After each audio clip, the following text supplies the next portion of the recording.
Good evening, ladies and gentlemen. We want to get started because I think we have not only a great program, but it's going to involve three different speakers.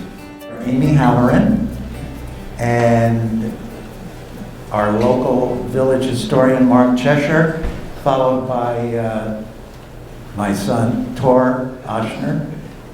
So we'll get started, okay? Thank you. Thank you. Thank you, everybody, for coming. It's always great to see.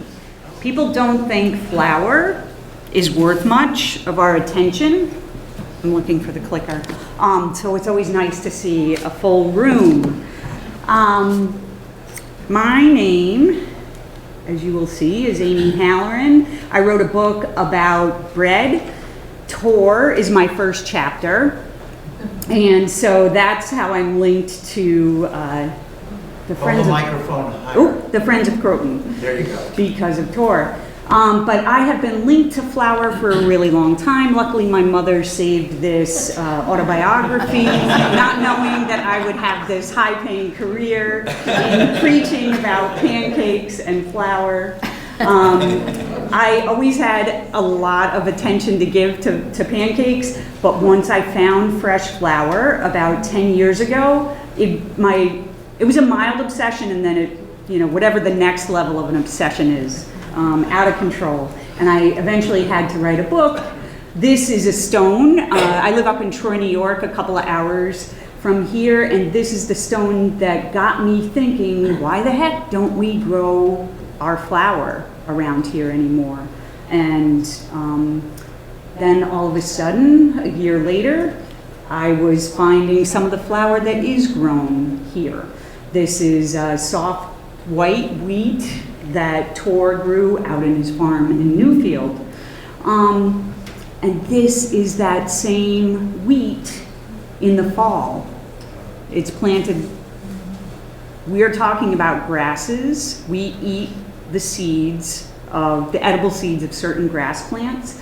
So here they are in the fall, growing up a little bit before they go dormant. And then they're having a hard time some winters like the rest of us. This is the Plymouth grist mill over in where the Pilgrims landed. And I have this here to talk about how everybody carries their grain with them. So when the Pilgrims landed on America, corn is the native grain to the Americas. They found, quote unquote, a store of corn on the shore that they borrowed for their own use and survival through the winter.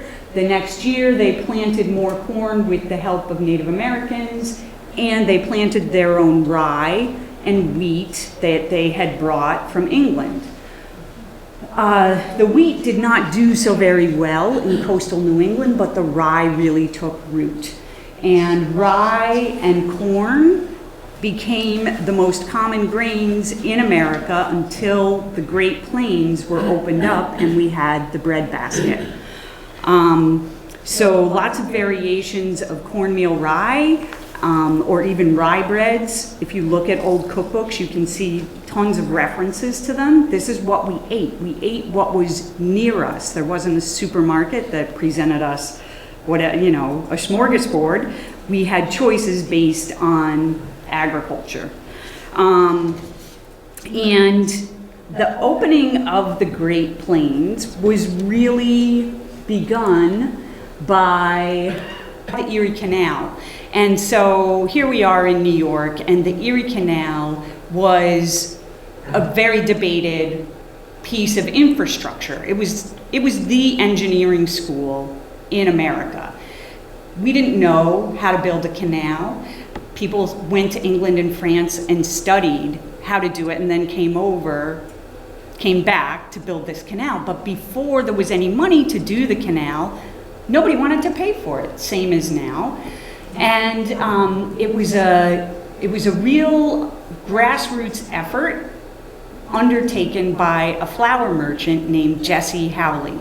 Jesse Howley was a flour merchant who was getting grains and flour around Canandaigua, New York, and the Finger Lakes, and he would take down various muddy towpaths.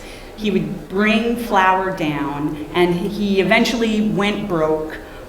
His business partner took the money, and this meant he went to debtor's prison. This was in the early 1800s, a time when probably 2/3 of us would have been in debtor's prison at some point in our life, because it was a very different financial structuring to the everyday. But Jesse Howley, when he went to debtor's prison, he was sitting up over a bar in Canandaigua, New York. That was where the jail was. And he decided to use his time to promote the idea of an inland waterway. So he was one of the earliest and strongest promoters of the Erie Canal. And he wrote a series of 14 letters that that touched upon the many, many benefits that we would get by creating an inland waterway, taking over from the author of nature, one of his letters said. We need to continue the work of the author of nature and be able to harvest these raw materials. He signed his letters anonymously as Hercules because he didn't want to identify himself as a flour merchant. Even though this was going to be incredibly beneficial for flour and grain, really staple crops, in his 14 letters, he never mentioned flour because he didn't want to, should he ever be discovered, appear self-serving. So DeWitt Clinton found these letters that were published in the Genesee Messenger, and he took them as part of his pony show to try to build up public support for the Erie Canal, and eventually it happened. So I love thinking how Jesse Howley, a flour merchant, helped make this path that would really open up what used to be known as the first Northwest of Ohio and Illinois, so that those lands could be really settled, and more importantly, those crops could come back in. The ground that we have here in New York State, while better than New England farmers came over to Western New York, where the land is, where our plains are, the plains part of New York State.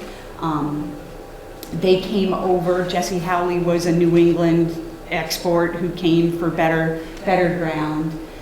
And then his gift of helping start this Erie Canal really opened up and changed things again, so that we had grains growing first in the first Northwest, and then all around the United States. I'm going to come back to that.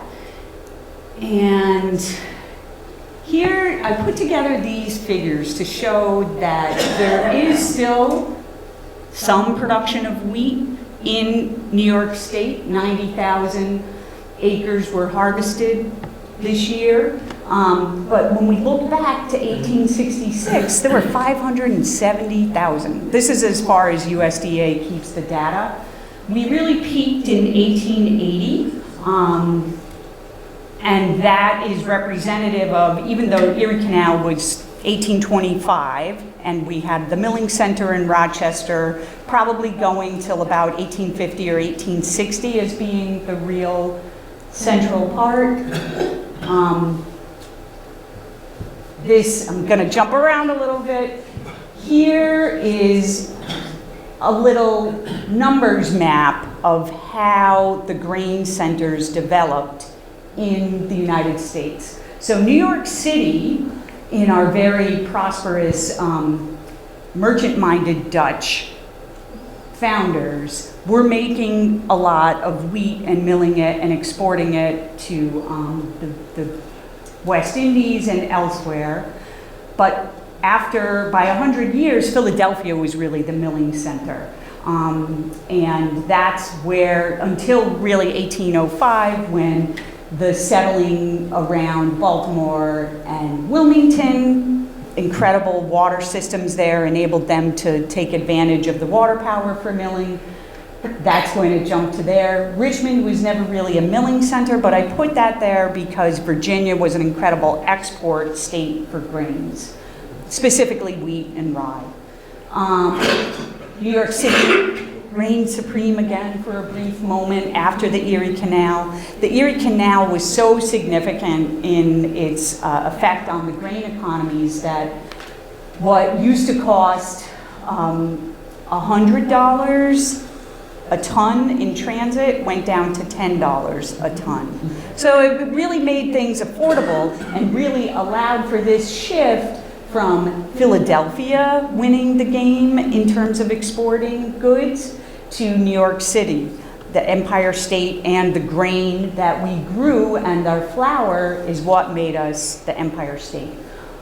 Rochester remained a milling center for quite some time until these advances in transportation and technology, because even though the Erie Canal was this incredible infrastructure and incredible feat of technology, hot on its heels were railroads.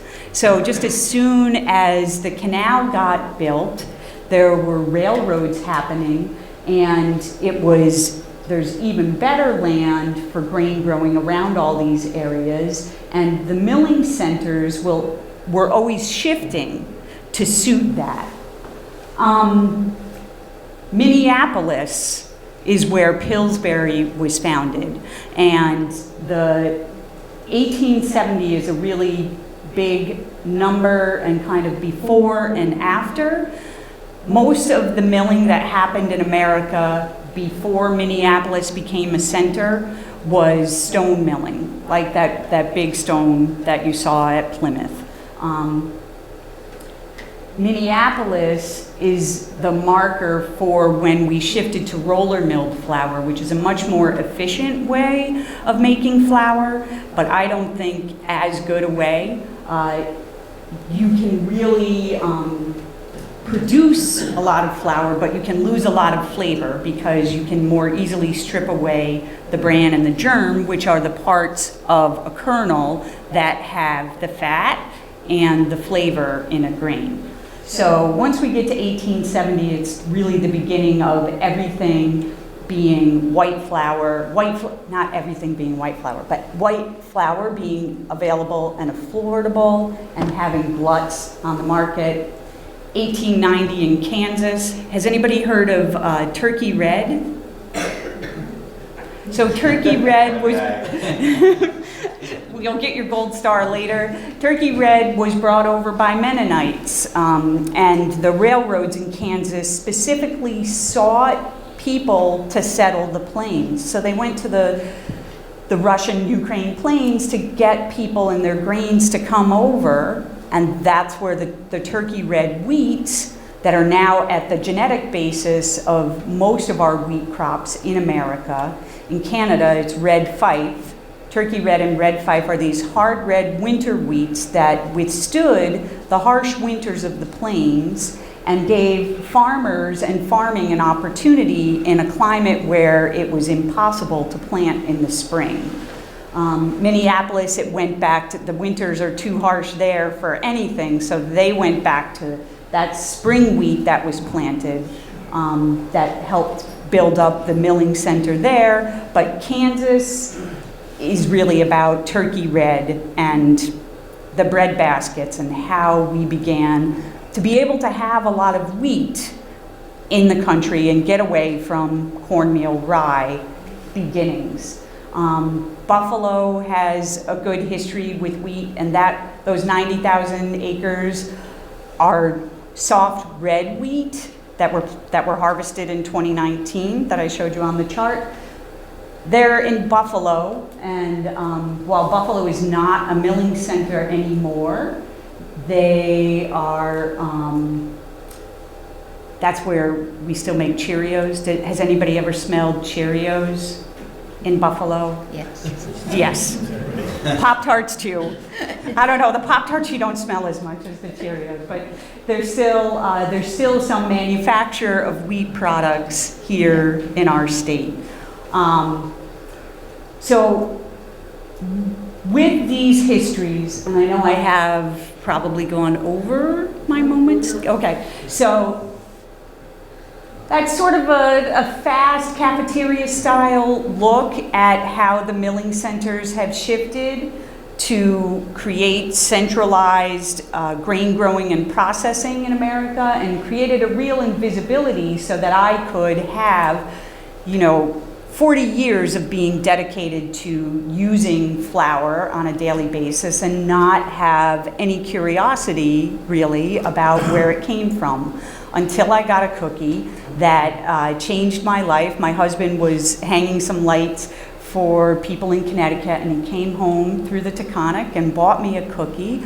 And this cookie had such incredible flavors. I could really taste the wheat and the oats in it. As a baker, I knew that I should look for the best butter and the best chocolate. And I also knew that I should get King Arthur. I would get mad if anything but King Arthur came in the house. But I didn't know that there was anything more I could do. And this cookie taught me that and led me to this bigger curiosity about how flour got away from us and all the people who were doing things a little bit differently. Trying to put together material for today, I got stuck in the American Miller report. This was they have monthly reports. It's a trade journal out of Chicago. And for 1915, it's a 600 pages of journal. Did I stop on this one yet? No. No, okay. Sorry, I'm a very scattered person. And so this points back to that 1880 figure where New York State's grain was the peak.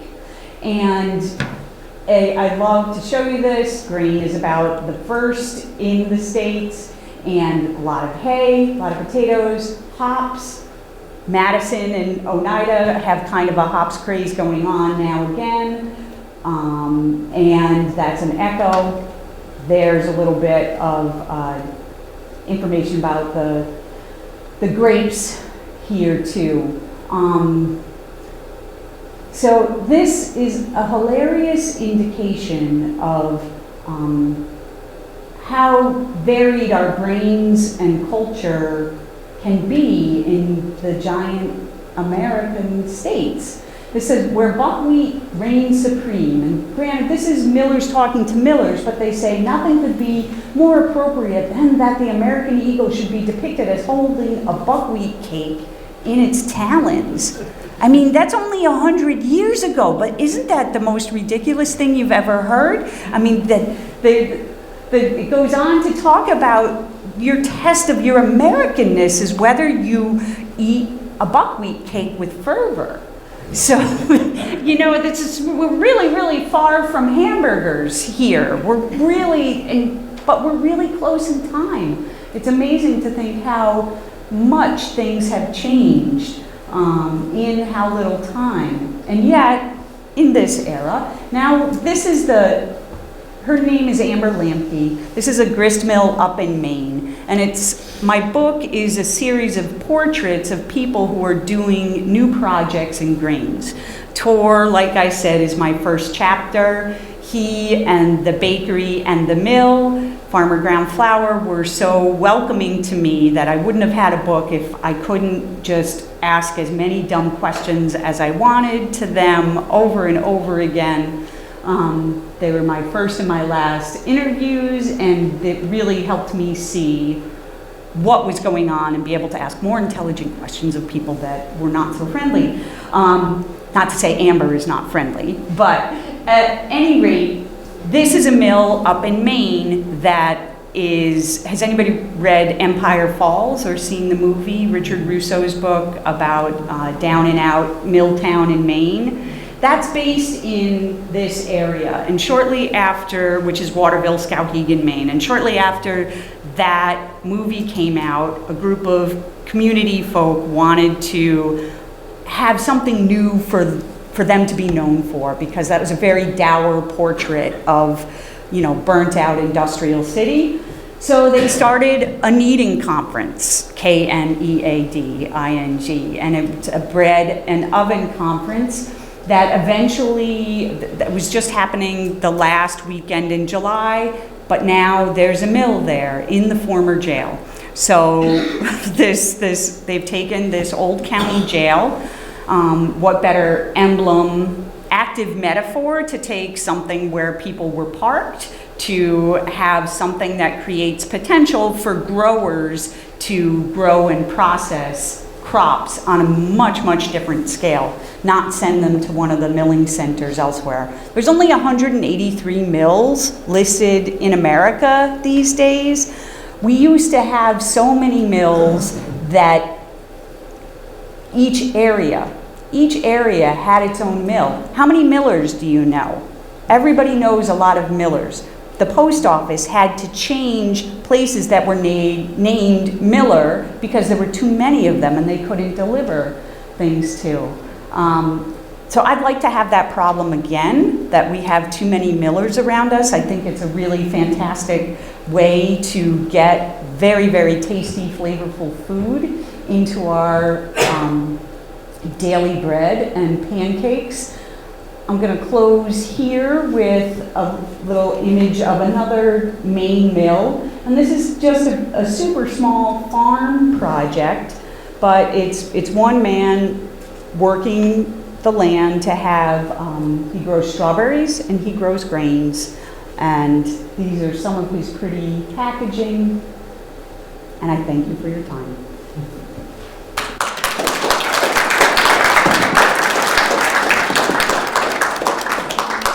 Okay, so I'm going to talk about, is this on? Can you hear me? Yes. There we go. I'm going to talk about milling here in the Croton area. We're going to go back to the time when the Van Cortlandt family took over Van Cortlandt Manor, which was in about 1748.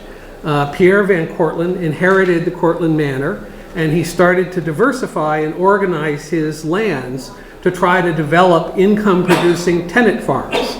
Originally, the manor was 86,000 acres, stretching from the Hudson River on the west to what was then the colony of Connecticut on the east. In 1749, Pierre spent much of his time supervising the construction of saw and grist mills, as well as getting the manor house ready, the Cortlandt Manor House that we know today.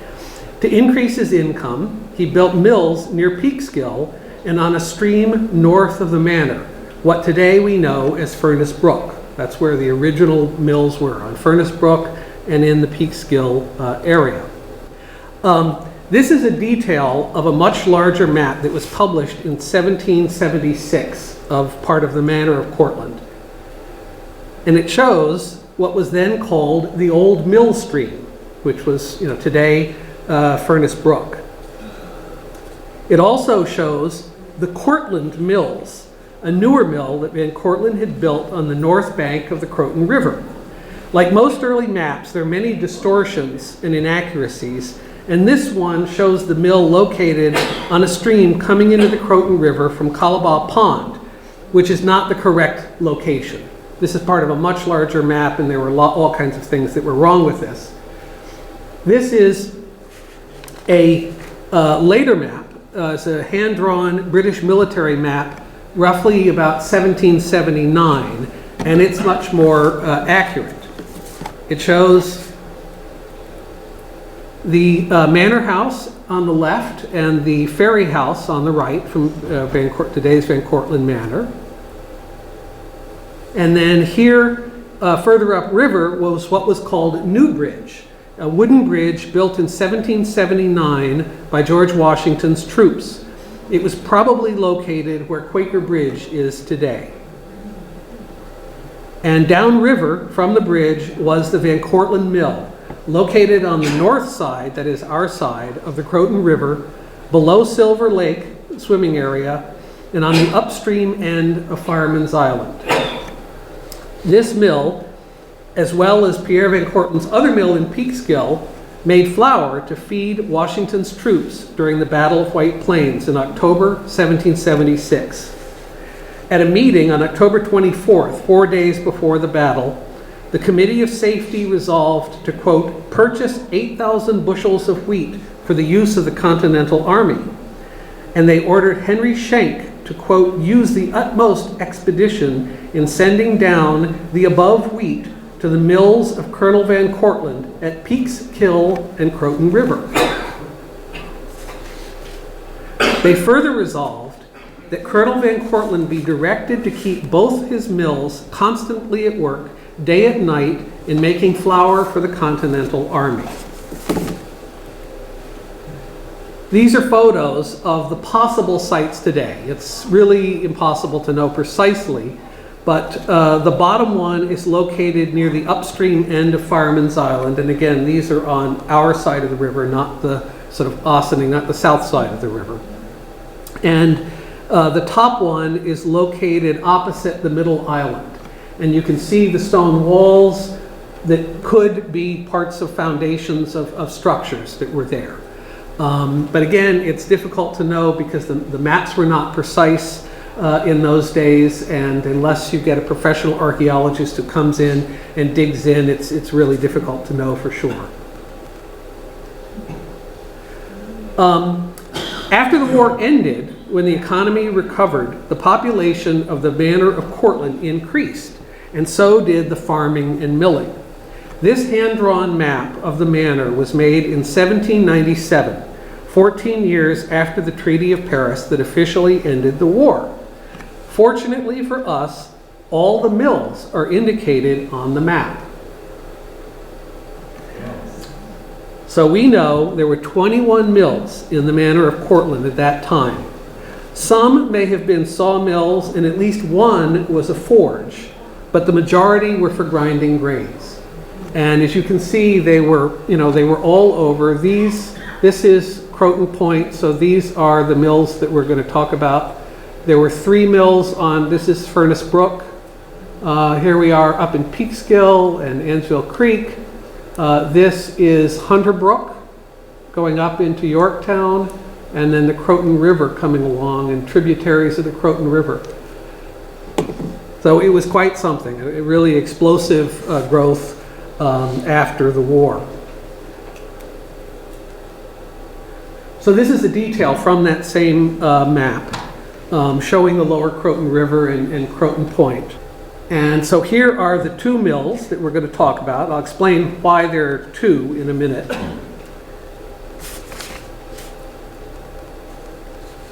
And just to orient you, these arrows show Van Cortlandt Manor on the left and the ferry house on the right. And this line going across just indicates the path that the ferry would take, going from the Ossining side across this little island, and then the ferry went between these 2 points. The other thing that's interesting about this map, the numbers 2 indicate houses of worship, and this is Bethel Chapel, and this is a meeting house, a Quaker meeting house that once existed across the street from the intersection of Mount Airy and Grand Street. So there was a Quaker meeting house in Croton. And then the number 3 here, there are 2 here and then 1 here. These are landings or docks.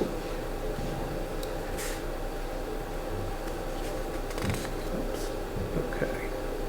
All right, so in addition to the mills themselves, they built a mill dam, which was roughly here. This is today's Fireman Island, and it went across the top of Fireman's Island, and there was a mill race that diverted water that came down to the mills along the shore.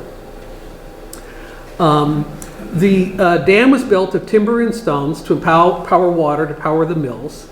And the race that I talked about is like a canal that water flows in to turn a mill wheel. And then it flows down, it flows through the mill complex, turns the wheel, and then flows back out into the river. This is a 20th century depiction of one of the mills drawn by Theodore Cornu, an artist, expert outdoorsman, and early environmentalist who lived at the ferry house at Van Cortlandt Manor when it was still a private home. The first mill began in 1792 when members of the Underhill and Burling families leased 75 acres of land on both sides of the river for a term of 21 years. They improved an existing mill dam, built a new mill race and the mill itself, as well as a sawmill, a house to live in, barns for storage, and other structures. They went back and forth across the river on high, long footbridges. One of Robert Underhill's children, Esther Underhill Willits, wrote of her memories of, quote, that wild home on the banks of the Croton. I praise my parents for living there. The high rocky hills, deep ravines, and ledges of rock projecting over precipices that were washed at the bottom of turbid waters. And the high, long footbridges. My, how they would tremble as we ran over them. And there were little bridges over the mill race. The older children, venturing more, were exposed to the dangers of the mills, boats, barges, deep waters, and shaky footbridges. One can imagine the constant sound of millstones grinding together, the creaking water wheels, hammering sounds of barrels of flour being sealed, and then clattering of heavy barrels being rolled on planks into the holds of a waiting ship. The Underhill Mill was what was called a merchant mill, a large commercial operation that purchased unprocessed wheat from farmers and sold the flour themselves or through agents. One of the family members, Joshua Underhill, set up a shop in New York City where he purchased grain ground at the mills, and then they'd ship it back and sell the flour. This 1793 newspaper ad gives us a sense of the size of the operation. He had 600 barrels of flour on hand and says he gets 300 to 400 barrels weekly. During this period, from 1792 to 1814, there's a huge demand for flour, not only in the United States, but also for export to Europe. This didn't go unnoticed by the wealthy Van Cortlandt family. When Philip Van Cortlandt saw how successful the Underhill mills were, he subleased some of his own property from the Underhills to build his own mill and used some of the water power they had harnessed.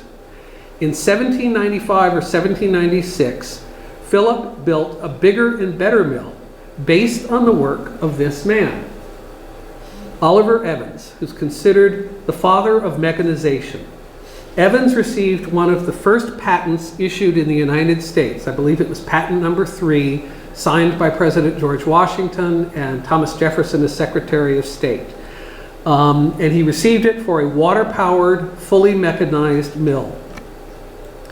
Evans had mixed success in making money from his creation. The patent system was in its infancy and enforcement was difficult. But he did have success with some wealthy and influential people. This is a list of subscribers to a book he published about his invention. Both George Washington and Thomas Jefferson were subscribers to the book and later built Evans Mills. And one of the other subscriber was Philip Van Cortlandt. Philip had some experience in the milling business from the time he was 19 years old. In his autobiography, he notes that before the Revolutionary War, he worked as a surveyor, sold land, oversaw the operation of a country store and a flour mill, all on Van Cortlandt Manor, part of the family business. This painting, which hangs today in Van Cortlandt Manor, is purported to show the Oliver Evans patent mill that Philip built on the land he leased from the Underhills. The Underhills and Van Cortlandts ran their mills side by side for about 18 years until the Underhill lease expired in 1813. By that time, competition in the flour market had increased, and so the mills in this area fell into disuse. Under the terms of the original lease, the Van Cortlandts were required to purchase the Underhill mills and pay for improvements like the mill dam and race. Independent appraisers were chosen by both parties, but they fought over the appraised value. The parties sued each other, and the cases weren't settled for many years. I believe most of the people who were involved in the original suit were dead by the time the case was finally settled. I think it was 25 to 30 years that these cases went on through the court, up to the New York State Supreme Court. This is a photo, and then also the next one, show the mill site area in about the 1920s. I should mention that we can't be certain how much of the present site was built by the Underhills and Van Cortlands and how much was built in the 1840s when there was an iron mill in the same location. The iron mill was built after what's called the Great Freshet of 1841, which was caused by the partial collapse of the earthen embankment of the old Croton Dam. When the water and debris reached the narrow Quaker Bridge area, it's said to have risen to 50 feet before it spread out in the mouth of the Croton River. So you can imagine this huge amount of water that was dammed up by the old Croton Dam. There had been a huge amount of snow on the ground in January, and then suddenly it got warm and the snow started to melt, and there was a tremendous thunderstorm that came through, dumping a huge amount of additional water. So bridges were torn off, off their foundations. Trees were dumped. There was huge flows of ice. It all hit the old Croton Dam. It was 6 or 8 feet above the lip of the dam, and finally it breaks through, and the water starts rushing down the Croton Valley, all the way down the valley. It hits this area and suddenly rises up and really wipes everything away. So it's difficult to know, since so much damage was done then, whether what we see today was really built by the Van Cortlands and the Underhills, or whether it was something that was rebuilt by the Bailey family, which started an iron mill after the damage was done to the Freshet. They started it in 1842, 1843. But this is one of the retaining walls. This is my favorite little feature if you've ever been out there in one of the rocks, this hook for hooking up boats. Although again, we don't know if this dates back to the Underhills or if this is from the 1840s. And this is the mill race, which you can still see today. What you can't really tell from this photograph is that it's very tall. I would say it's at least 8 to 10 feet tall if you're standing at the bottom where the leaves are. But it runs up from the mill site, runs up north to the northern tip of Fireman's Island, where the dam was that brought the water into the race to power the mills. And then the last little remnant, although we can't be sure this is from those mills, if you go to Vasello Park in Croton, you'll see this millstone sitting next to the entrance to Vasello Park. And it's said to have come from the Croton River, but the problem is that there were many mills along the Croton River, so we can't be sure whether it was from the lower Croton where the Underhill mills were, but it's representative certainly of that kind of stone, although it's lost, all of the parallel lines that were characteristic of millstones used to grind flour. And that is the story of the Underhill and Van Cortlandt mills. And now I'll turn it over to Tori.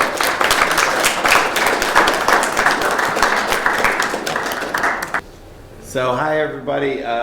As my dad said, I'm Tor Ushner, Carl's son. I grew up here in Croton, so I'm going to give you a little history of our farm, and we have a flour mill and bakery, and how we sort of came into doing that. Because as Amy said, milling in New York is kind of not really happening anymore at all, and I came to flour milling sort of a little by accident and a little by history. Obviously I didn't grow up on a farm. I grew up in Croton, but I got interested in farming by going to my uncle's dairy farm down in Pennsylvania. This is on my mom's side of the family, the Jones family farm, which they settled in 1877 in Laraisville.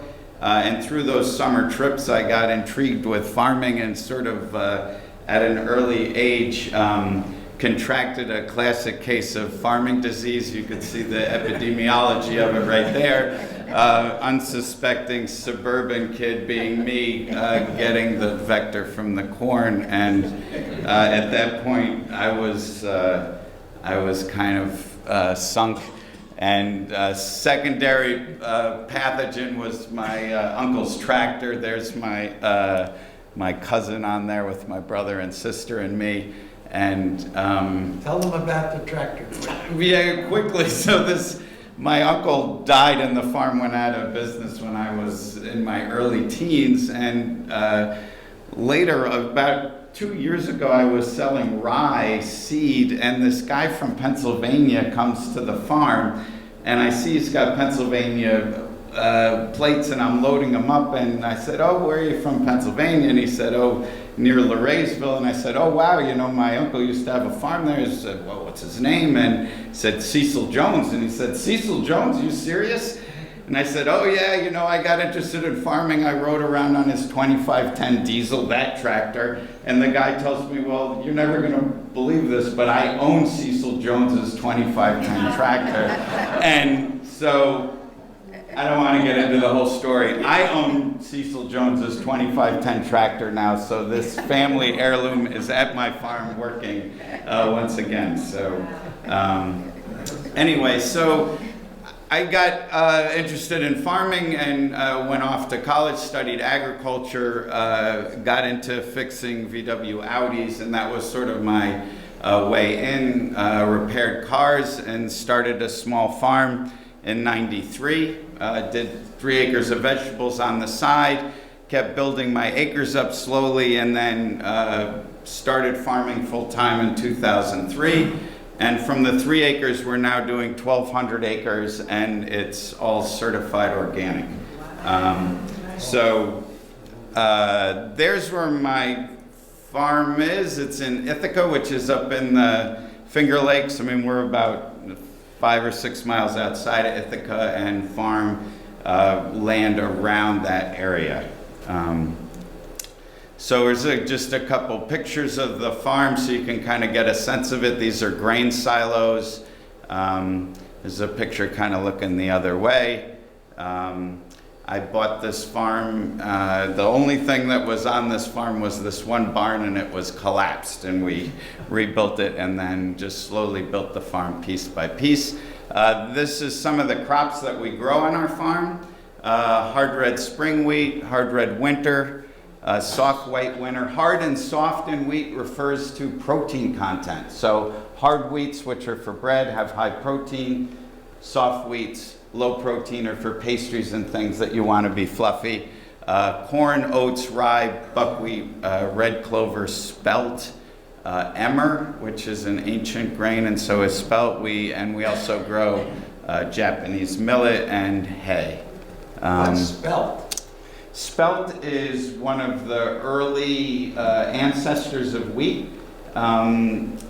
Wheat came out of the Nile Delta. Emmer is a precursor of spelt, and spelt was grown in the Ukraine and then moved into Europe and then was brought over by the European immigrants.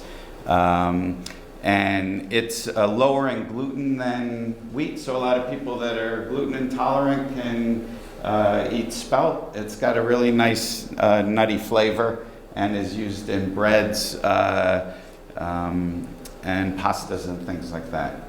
So I started out growing feed grains and mostly, selling all my material bulk in tractor trailer trucks. One of the things I figured out very quickly with farming is it's a backwards business model, and you wonder why so many farmers go out of business. Well, farmers buy everything retail and sell everything wholesale, right? Which is, there's so many things against you as a farmer, and then you're up against this ridiculously stupid business model, and no wonder no one can make any money doing it. So I started to think about ways to make my farm profitable because I wanted to do it full time. And I had to think about how can I make this business pay, and I started to think about adding some value. And of course, these ideas don't come from nowhere. When I was in high school and college, I worked at the slaughterhouse at DeMaria's farm up in Peekskill. And, John DeMaria was in a similar situation. He's in Westchester. So instead of selling whole pigs, you take the pig, you turn it into pork chops, and all of a sudden you have increased the value of it. And I took that model that I learned from John DeMaria and started taking grain and processing it. By processing it, we are running it through a cleaning machine. This is a 19 machine from 1910 from the Sydney Grain Cleaning Equipment Company of Sydney, Ohio, which doesn't even exist. I bought it for $250 from a farmer in Ohio. And this one machine has made me more money than any machine I have ever purchased in my life. It's basically a living antique. You can see it there. It's got old flat belts on it. And this machine can take grain, run it through the machine, and it's got a series, it's called an air screen cleaner, and all grain that's going into flour, any sort of food grade grain that you buy goes through a machine like this. And the machine has not changed that much since it was originally invented. It's got a series of screens that take out, you can see all this chaff and stuff. And through starting to do that, adding value, we started shipping grain, adding a few cents a pound to what we were doing, and all of a sudden the farm started to increase in terms of its profitability. These are some of the grains that we sell into the food grade market. We also sell a lot to distilleries. So if we can clean grain, we can put it in these 1-ton tote bags, and I ship it to distilleries all over the Northeast. New York State, in its infinite wisdom, passed a farm distillery law not too long ago, and they're giving expedited brewing and distilling licenses. But what they did, which was really smart, which has really benefited me, is they said, okay, you get this cheap liquor license and you're able to produce, but you have to buy 60% of your grain from New York State farms. So they added in there that these businesses had to buy from guys like us. I just, by no clairvoyance of this was dumb luck on my part, had started cleaning grain before this law came into effect. So when all of a sudden these distilleries needed clean grain, I was kind of set up to do it. I mean, this is pure luck on my part. I can't say I was thinking that was going to be the case. And also there was a brewery license that was passed.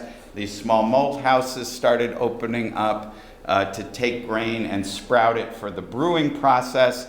And so we were also set up to clean grain and sell to these malt houses. So all of this has really, made my farm pay for itself and provide for my family, but has also made my life a lot more interesting because I'm able to connect with a lot of end users, and that's made, made it all the more fun. We also do a lot of seed.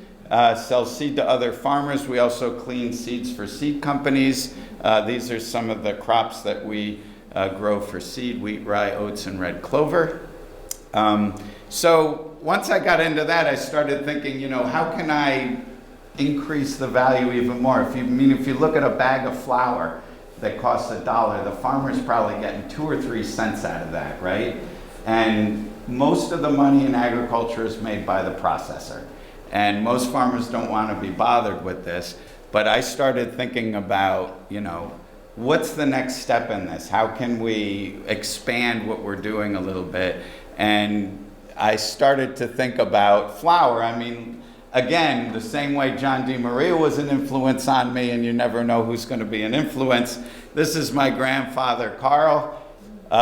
There's my dad in his lederhosen as a little kid.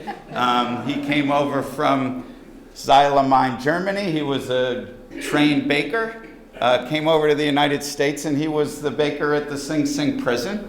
And then my grandfather was the head baker at Asherman's Bakery in Ossining. And when I was a little kid, my grandfather still worked there, and I used to run around in the back and get flour all over me.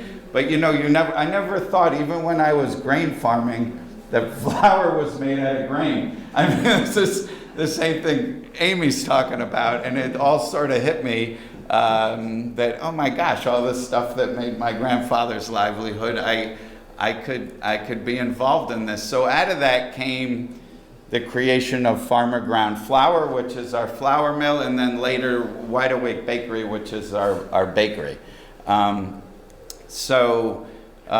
Ground Flour, this is our stone. Amy was talking about, you know, how most milling has gone from stone milling to being milled with roller mills, which are metal rollers. And when we thought about starting this mill, we wanted to use stones. I mean, stones do two things for you. You know, Amy was talking about how the roller mills destroy the flavor, and they also destroy a lot of the nutrition in the grain because they operate at a really high temperature. As you're crushing that, you're creating friction and getting more and more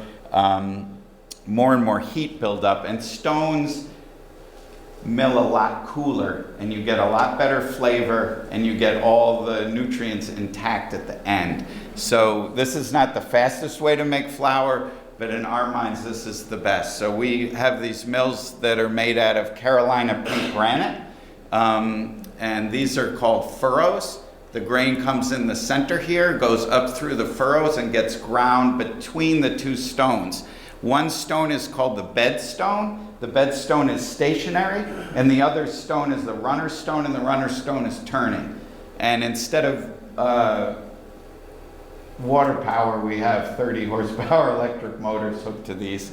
They're 30 inches in diameter, and that's what we grind with at our mill. So reasons that we got into this was to create a value-added market for my farm originally.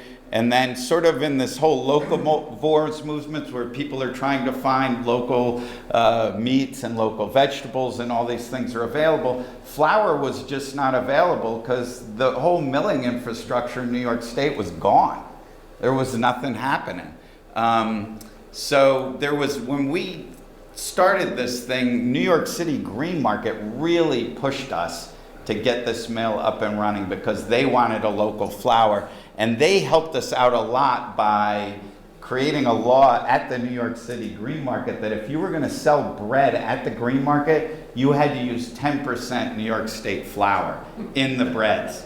So they basically force-fed this stuff down the bakers because none of the bakers wanted to use it. They all said, you can't grow good wheat in New York, and this is going to be a lot of crap, and blah, blah, blah, and blah, blah, blah. And, you know, there was a lot of pushback that, you know, only good wheat could be grown out west and out in Kansas, when we all know that, from what Amy said, wheat was a big crop in New York at one point. It's just had moved out. So anyway, our mill started in 2009. As I said, we're using stones. We grind about 4 tons of flour a day. That sounds like a lot. That's probably like 15 seconds at General Mills. You know, that is not a lot of flour. Let me just tell you, this is a small mill. You know, we could get drowned in flour by those guys. But what we've got is we've got freshly milled flour, and we have unique varieties that we've done a lot of taste testing and trials with that have really great baker acceptance. And these aren't necessarily the highest yielding varieties, but they're varieties that grow good in New York and bakers really like. And you can ask Patrick over here who came to visit us. He's the baker at Blue Hill Restaurant down at Stone Barns, and he uses our wheat. And the guy just brought us some bread, and it's fantastic. And you can make good bread out of New York wheat. And guys like that, I owe a lot to because they're artisans. They can take, you know, flour that isn't standardized and make great stuff out of it. And we're farmer owned and cooperatively managed. There's a picture of Greg. He's the miller. He was a guy I met who was a Cornell student and was interested in my farm, and we got to be friends and drinking beer. And when he graduated, I said, hey, hey, Greg, you want to come and start this flour mill with me? And I give this guy a lot of credit because there was nowhere to learn how to mill flour. There's no school you can go to, and this guy trialed and errored his way through it, and now is really a fantastic miller. And this was our first mill. It was a 24-inch mill, and he's kind of looking at it. And our mill started in actually an old feed mill in Trumansburg that was kind of falling down. This was kind of the beginnings of it. There's our little mill. We were grinding tiny bits of flour. I was bringing it over to the mill in 50-pound bags, and we were pouring it in the mill and taking the flour and bagging it up, and our flour actually really sucked to start. Flour milling is way more complicated than I would have ever thought in my life, and I think one of the guiding principles of my whole existence has been, you know, ignorance is my best friend, because I think if I would have known how complicated this was, I never would have started it. But, you know, Greg stuck with it, and slowly we added, you know, plastic tubing. We went through about 25 tons of duct taping pipes together and trying to figure out the processes. Then the mill there got a little bit bigger, and then the floor started actually collapsing in the building, and we ended up building our own mill, and that's the mill we have right now. That's Farmer Ground Flour. We built a brand new mill after about 3 or 4 years at the old mill in Trumansburg. There's another shot of it. That's land that I farm right around the mill. And this is the inside of the mill. This is where we mill down below here, where the stones are, and then the flour is blown upstairs to where the bolters are. Does anyone know what bolting means? I don't know, yeah, Patrick knows. That's the sifting process. So most flours are sent through a series of sifters. That's the mill. The stones are inside here. Here's the electric motor that runs it. The grain is brought in here, ground, and then blown up these pipes up to the top, and here's the bolters or the sifters. And inside there's a series of screens, and those things go around on an eccentric drive. There they are there. Inside there's a series of screens, and we sift the flour, and the different parts come out. The stuff that isn't quite ground enough yet gets put back through another mill and sent back upstairs to be sifted again. And there's all different types of flours, different finenesses, different amounts of bran that are put in there that are mixed back in. One of our most popular is it's called a high extraction or a European gray flour, where we sift off a lot of the bran, but we put all the germ back in and grind the bran up pretty fine, so you can make sort of a nice like light loaf out of it, but still retains all the nutrition of the original grain. There's where we have there's a flour blender back here, and this is Dean, one of the guys that works there, operating a flour bagging machine. Most of our flour gets put into 25-pound bags and shipped down into New York City to artisan bakeries. There's a view of the inside of it with the different types of flours on pallets. He's doing these 2-pound bags. So you can see, I mean, it's a tiny little thing, but we employ 5 people, and I have 2 partners that work there full time, and you know, nobody's getting rich doing this, but it's actually, it's pretty cool. So there's the different products we make at our mill. Whole wheat, the high extraction flour, and an all-purpose bread flour. We do rye, pastry flour, which is that low-protein white wheat flour that I was talking about. Spelt flour, that's that ancient grain that's low in gluten. Buckwheat flour, I grow a lot of buckwheat. New York State was, in the early part of the century, the biggest buckwheat producer in the nation. I think still is up there. My county, where I am, Tompkins County, was the biggest buckwheat producing county in New York State. There was more beehives in Tompkins County than anywhere else in the United States because of all the buckwheat.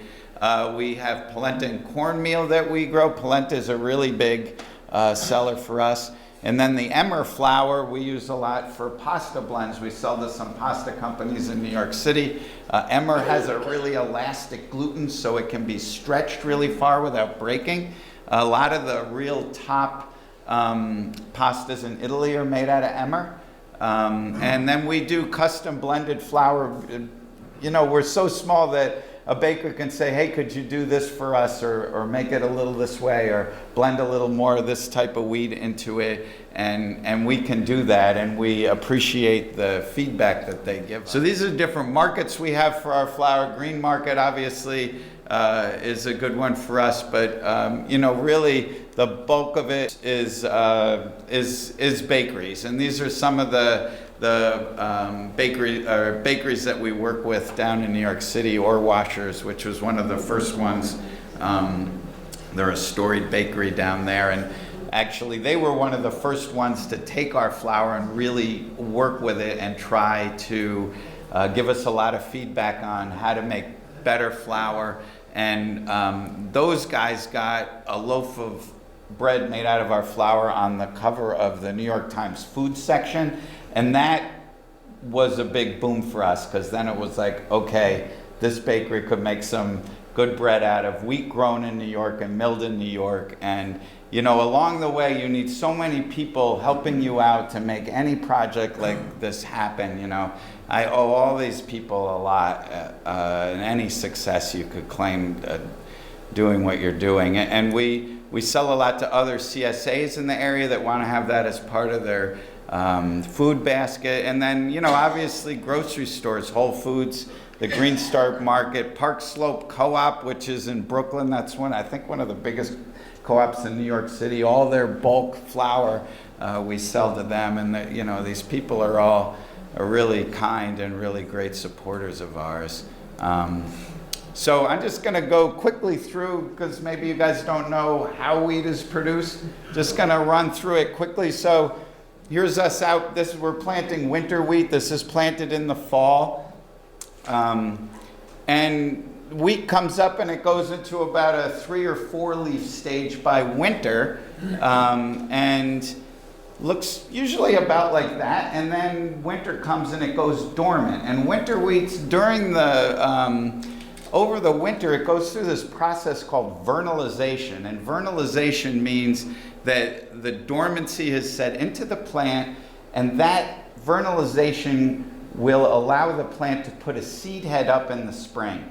If you plant winter wheat in the spring and it doesn't go through this dormancy process, it won't put a seed head up. That's why there's spring wheat. Spring wheats you plant in the spring, puts a head up the same year, and you harvest it. You would plant it in April and harvest it in July or August. So those are the 2 different types of wheat. Winter wheat's planted in the fall, vernalizing, or spring wheat planted in the spring and harvested the same year.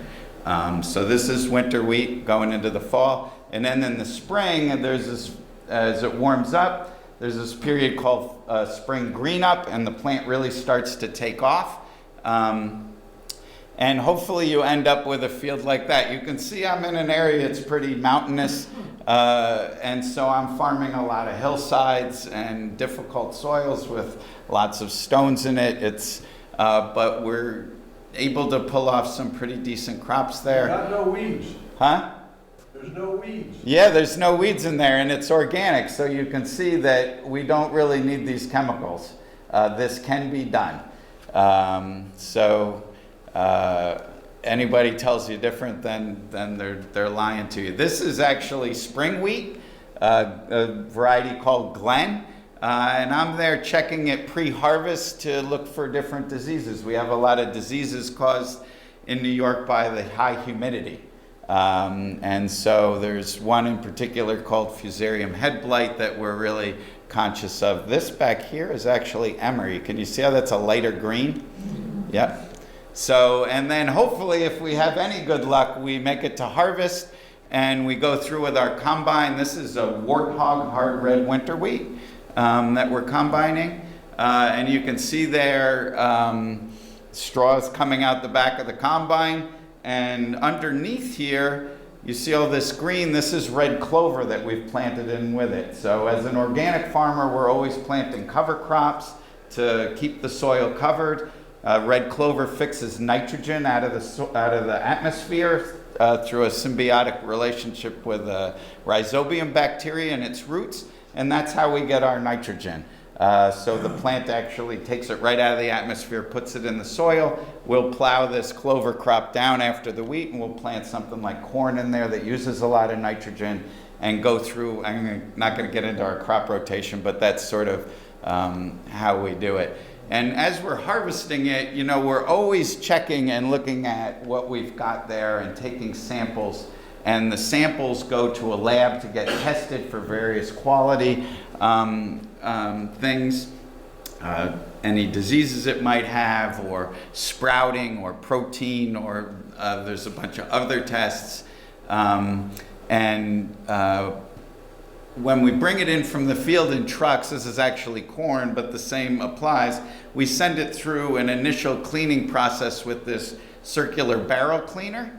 It's rotating around and has screens in it, and so we do an initial cleaning to sort of get a lot of the little pieces that are in there. When you harvest it, it's never perfectly clean.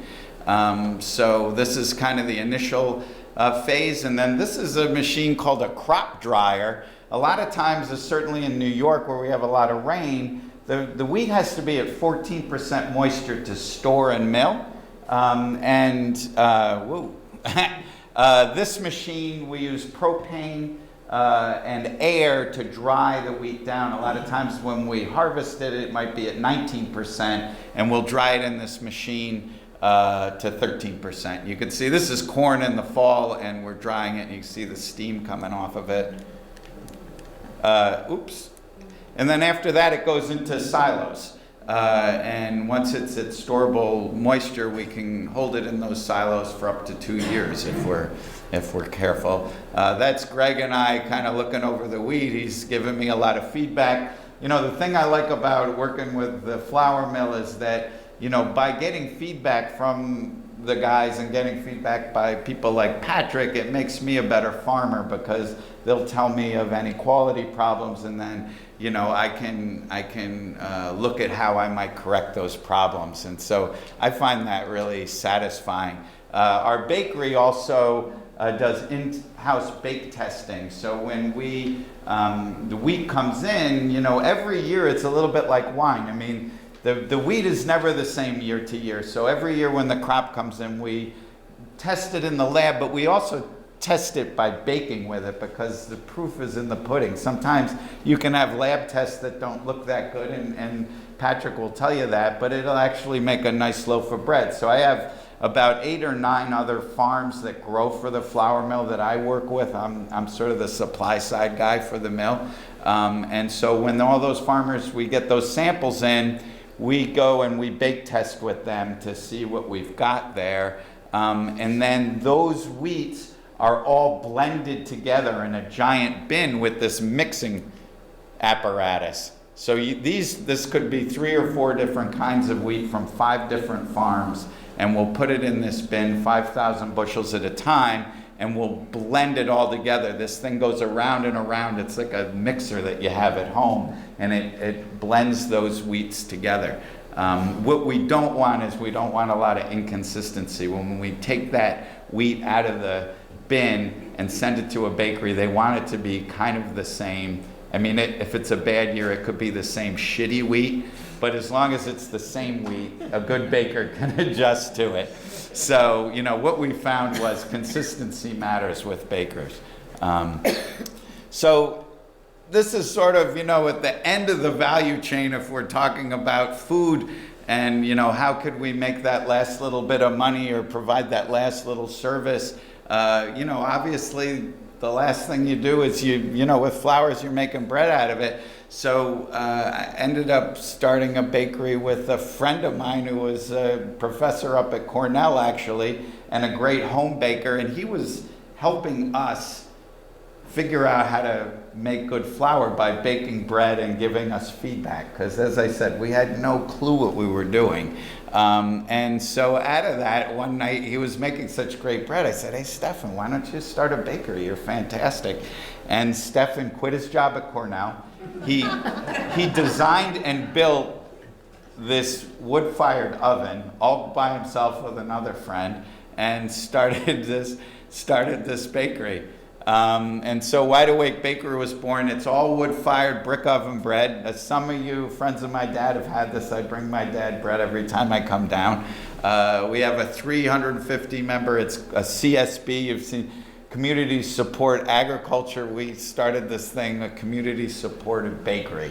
So people get online, they pay for 20 weeks of bread up front, and then every week we have 6 or 7 different types of loaves, and they come to bread pickup, and you can pick up whatever kind. It's $5 a loaf. It's cheap. And so we also sell from farmers markets and stores in town. And as I said before, you know, for me, I saw this as a way to sell our flour, because you would get bakeries that said, oh, as I said, you can't grow good wheat in New York and you guys don't know what you're doing, blah, blah, blah. And to have a bakery where you can say, okay, we'll try this bread and then tell me this bread is bad and that our wheat is no good. For me, that was really important as a marketing tool. And, you know, also, you know, what Stefan does is he's tech support for bakeries. So, you know, our flour doesn't necessarily bake like standard flours, and a new bakery comes on and they're having some trouble with it. I don't speak the language of baking, and the guys at the mill don't really either, but for them to be able to call up Stefan and say, hey, it's, you know, doing this, it's doing that, and he can say, oh, more hydration, or, you know, proof time a little longer, or blah, blah, blah. He can diagnose that. That for me has been a really important way to support the mill, which supports the farm. So let's see. So there's the mill. That's buckwheat actually and flour. It's a really beautiful crop. There's Stefan and some of the bread at the oven. And here's some pictures of the bread. A little, just some beautiful photographs. The guys are real. They're artists. And I so wish my grandfather could have been alive to see this and have some of this bread.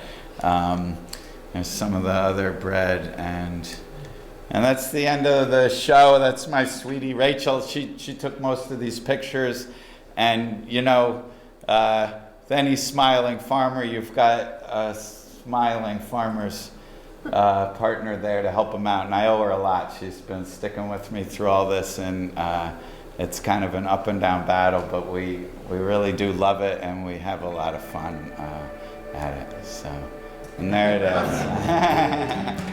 is.